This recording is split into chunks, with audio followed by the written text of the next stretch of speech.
Good morning. I want to thank everybody for joining us. It's Olga Atamanova, and Media Center of Ukraine Nuclear Inform starts its operation. It's year 9 of the war and day 253 of the full-scale invasion of Russian aggressor in our land. And I want to thank all the representatives of the mass media telling the world the truth about this war. In brief, our schedule for today at 12 o'clock, we will have Sergei Khlan live with us, the deputy of Kherson Oblast Council, and we will talk about the situation in the Kherson region. At 1300, we will have special event opening of the photo exhibition Unconquered Cities. We will have Alexander Harchenko joining us. He's the Director General of Ukrinform National Information Agency. Vitaly Saran, the Director of Army Information Agency, Stepan Kubev, and Alexander Svetotsky, Editor-in-Chief of Law Editorial, Law of Ukraine. And coming up next is Mstyslav Banik, Head of Electronic Services Development at the Ministry of Digital Transformation of Ukraine. Mr. Mstyslav, hello, and we'll talk about the new accessible services in Diia application. So, Mstyslav, I propose to start our conversation with the renewal of a number of digital services. Let's talk about this. Good morning, everybody. It's true, indeed. I'm happy to share some current events, some current projects with you. Talking about the current ones, I want to tell you about the first step in digitalization of notary services. I want to emphasize that in Diia application, there is voting going on for selection of the jury to Eurovision contest. You can only vote for one member, but then the top three who get the most of the votes, they will get the participants of the jury of the Eurovision for the next season. This is the first time it happens in this format through Diia application, and it's the first time we're voting for the members of the jury, not only for the participants of the contest itself. And today is the morning of Thursday. We started in the morning on Monday, and now we have 340,000 people voted. And it's the first time we had a case when we could ask the people for their opinion, and now the people feel that they have influence on all these processes.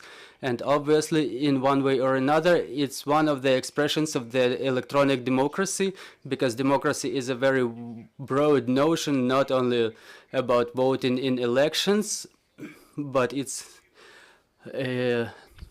some form of influence of different processes going on in the society. And talking about Eurovision, it's one of, so to say, expressions of democracy. And last year we had Eurovision live in Diia application, and 1 million of people were watching Eurovision through Diia, and it's a great number, a big number showing the involvement.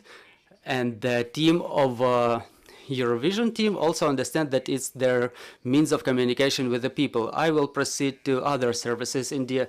So technically it's electronic notary services, and the first step we launched is the verification of notary documents by QR code.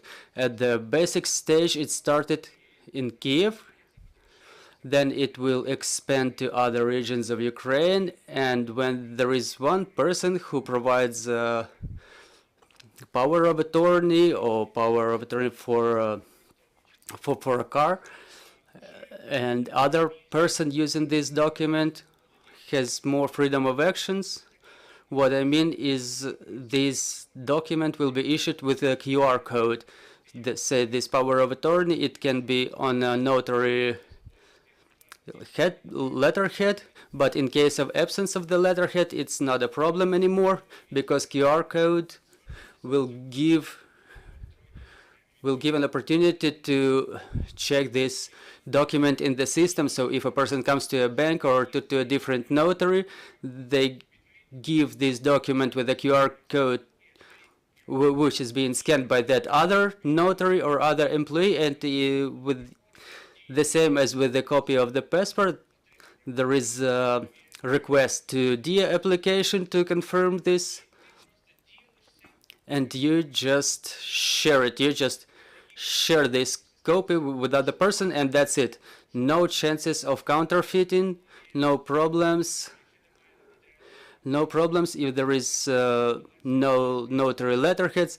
It's just the it's just the first step, but as Neil Armstrong said, one small step for a human, but big step for humanity, and it's a big step for digitalization of this notary area.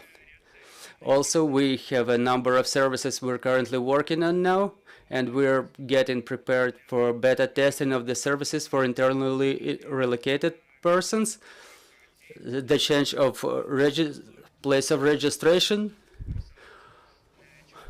or cessation of the internally relocated person status. So talking about this cessation, status of cessation, the person who comes back home, is the last thing that they want to do is go to the centers of social protection, picking up time, and in case there's a lot of people coming back, there will be queues, there will be lines. So if they cease this status, it gives additional stress, and we don't want this additional stress on the people. The service will be tested in Diia shortly, and after beta testing, it will be coming up in full function. If you move from one region, say from Zakarpattia region, you move to Ivano-Frankivsk region, you have to get re-registered, and this service will be accessible in Diia, because in any case, millions of people became internally relocated people. And these processes should not only be controlled and timely, but they should be convenient and accessible to all these people in big numbers. And we understand that the provision of such services within some short period is a complicated task, and only digitalization can help in this case. And we are not the only ones involved in these processes, but that's only the Ministry of Social Policy, and there is a donor help coming from United Nations, and also from the government of Sweden, who help us with implementation of these services. What else? We are getting prepared for testing of the project of the eOselia dwelling service. It's the cheap loans. Why cheap? Because the first installment may amount to 20%, and the period may be as long as 20 years, with the selection of an apartment or a house in any region of Ukraine. For example, if you choose mortgage now, you have to choose between the developers, and it's more complicated to buy something on real estate on the secondary market. The first ones who can claim this service are going to be the representatives of the law enforcement agencies, military, internally relocated people. There is a list of the categories of citizens for whom it will be accessible first, and the rate will be about 3%. So we'll launch beta testing soon. What does it mean, beta testing? It doesn't mean that, for example, in case of services for internally relocated people, they will just click on the screens. It means that the banks or our partners are ready. It's just that the service is only accessible to a limited number of people, so we could test it on the small stream to find the weak spots, weak links. We can correct the mistakes and make it accessible to a larger number of people, so there are no mistakes. And finally, I want to remind that we have in the Diia application the military bonds accessible for larger areas and larger number of people. Thank you. Mr. Mstyslav, let's go step by step. What about the beta testing? How long does it usually take after beta testing to launch this service for all the population? Usually, generally, it takes about a week.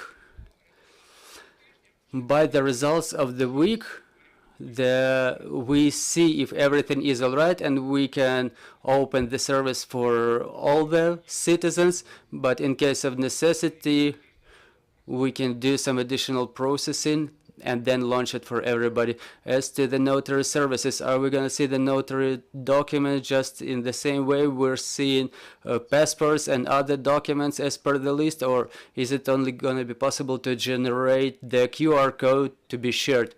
No, it will not be accessible. In Diia, it's the notary who issues the notary document, and there is a QR code on the letterhead, and with the help of Diia you can only scan the QR code, but the document itself is not going to be reflected in the application.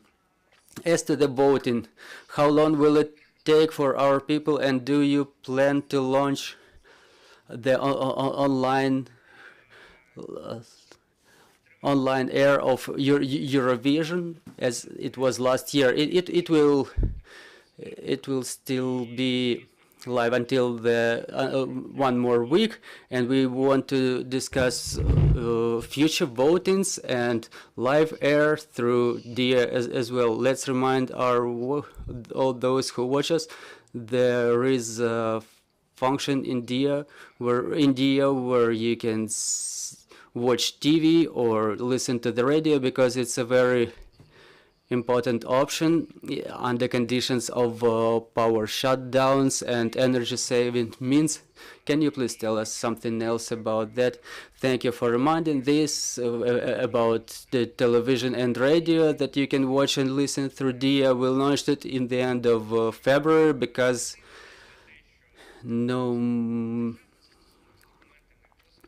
notwithstanding the fact that the state or government controlled application is about radio or TV, the Russians, they were targeting our radio stations and TV towers, trying to tell us that Zelensky fled and our armed forces capitulated, and as a state we had to find a solution how to deliver the real news to the Ukrainians in order so they don't get demotivated by different fake news from our enemies.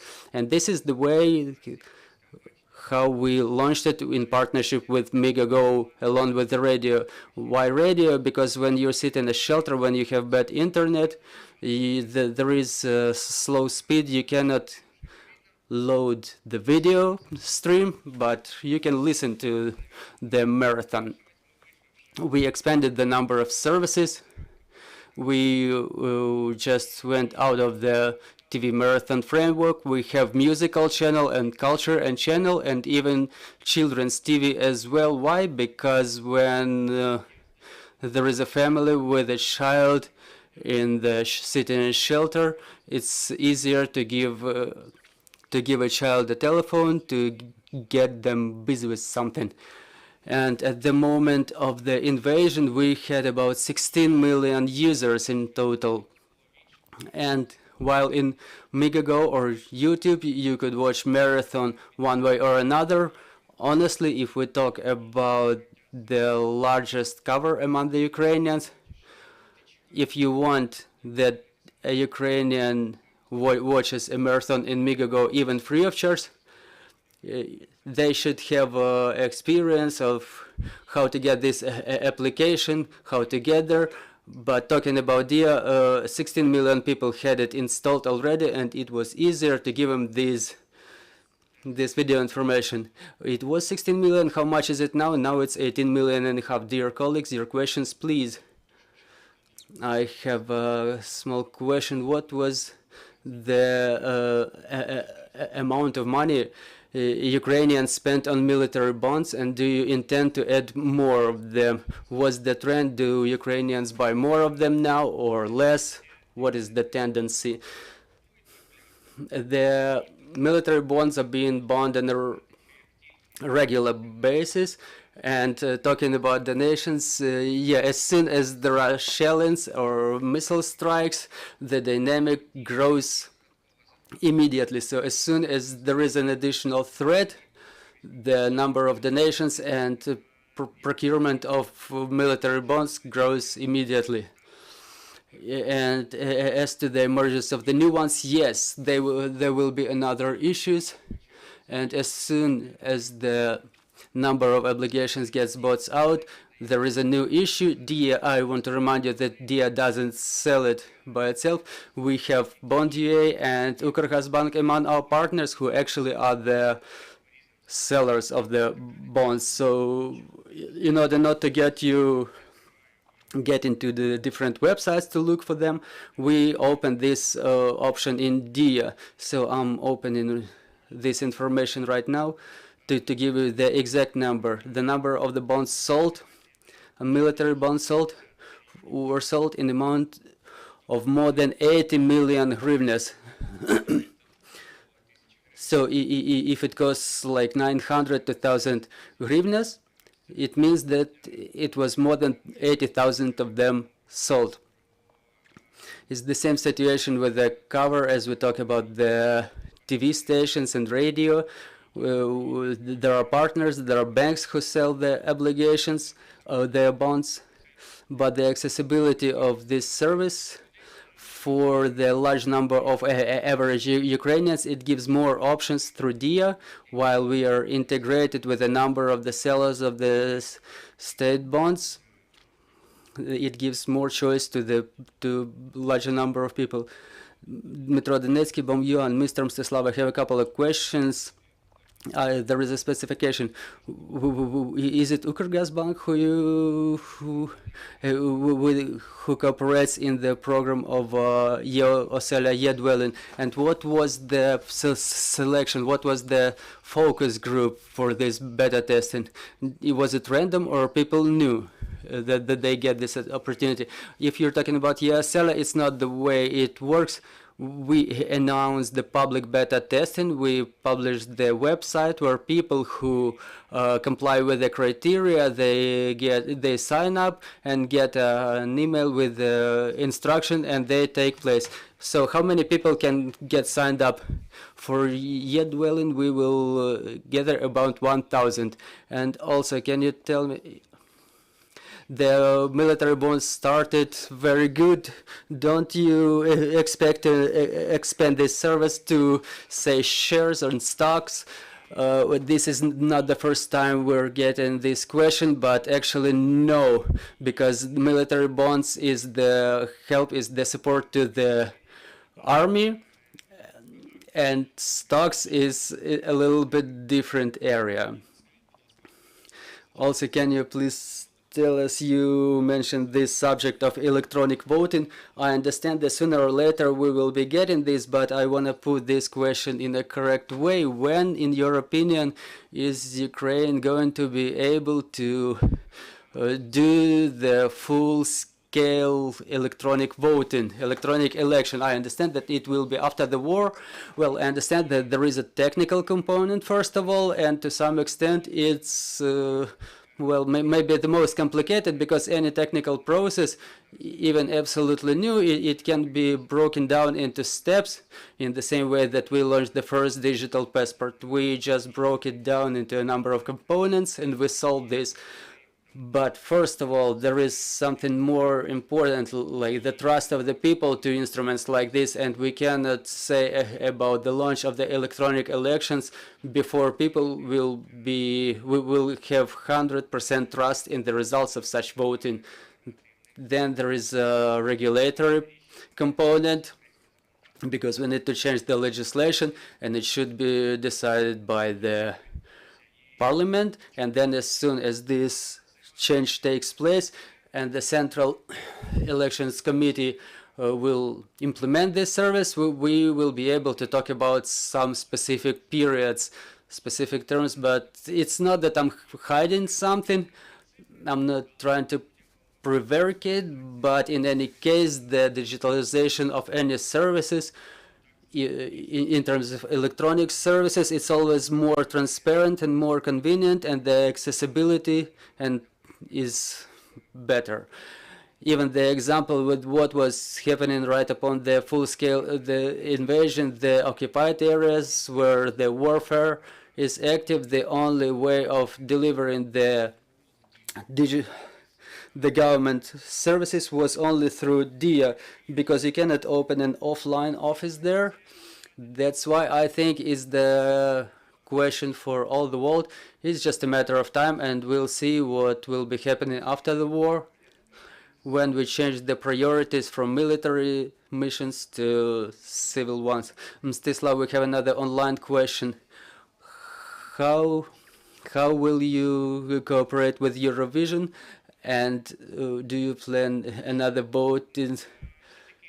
Yeah, maybe we plan it.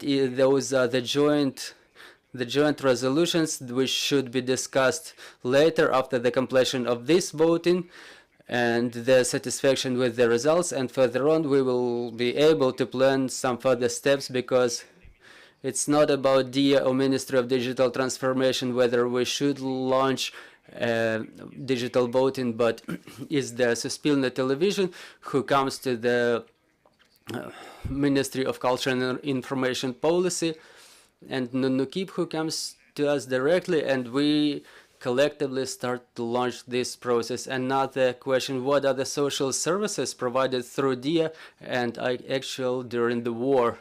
Well, first of all, I will remind you once again, we will have better testing of change of registration address, and in the cell application you can submit for unemployment benefits, and integration with the government registers. We can digitize and automate many of these services, and on the portal we have different types of social support. We don't only have the mobile application, but we also have a government portal with a lot of services available, so people can just go there and see and pick up something necessary for them. Maybe not in focus of this question, but we have also a service of reporting for the damaged property, for those whose real estate was damaged due to the war. So you can submit an application and expect for repair or rebuilding and something else. Thank you. I will remind you, dear colleagues, we had Mstyslav Banik, Director for Development of Digital Services with the Ministry of Digital Transformation of Ukraine. Thank you, Mr. Mstyslav. Dear colleagues, our next briefing is at 12 o'clock. We will talk about the situation in Kherson region. Bear with us. Glory to Ukraine.